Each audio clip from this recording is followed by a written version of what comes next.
2 बूथवर गेलेलो पण दिसला नाही. आता हे माझी यादी अगोदरची आहे, गेल्या नेहमी यायची त्याची यादी आहे.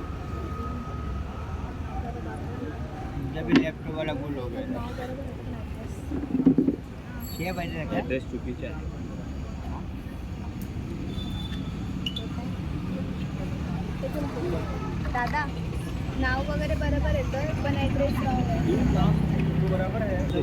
आधार कार्डवर वोटिंग होते. आधार कार्डवर वोटिंग होते.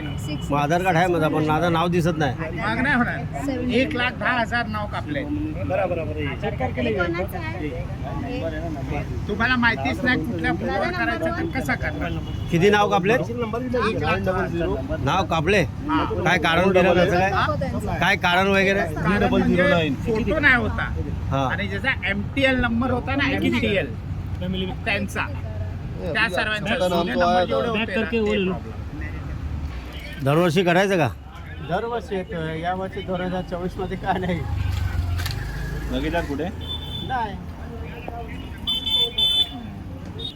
इतक्या वर्ष फिरून पण आपण या 2024 माझ्या पण नाही, बाकीचे पण नाही. कसं झालं ना काका, यांनी मागे सर्वे केला BMC वाल्यांनी. हां इकडे आहेत नाही ना त्यांनी स्वतःहून कट केलेत. बऱ्याच लोकांचे कट केलेत. आता जे इथे राहत नाही ते,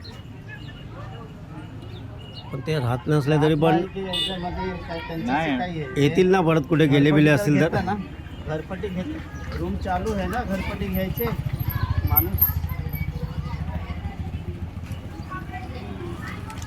नाही ना. नाही.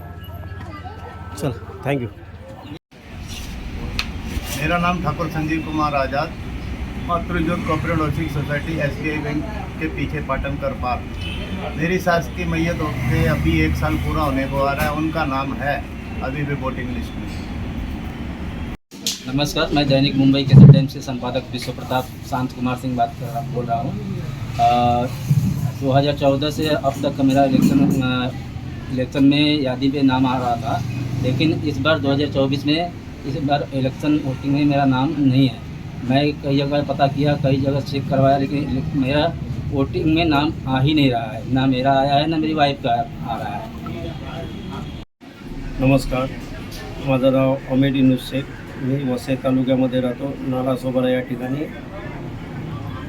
आज 20 मे म्हणजे मतदान हक्क बजावण्याचा दिवस आहे. हा मतदानाचा हक्क बजावण्याचा दिवस असतानाही माझं नाव आलं नाही.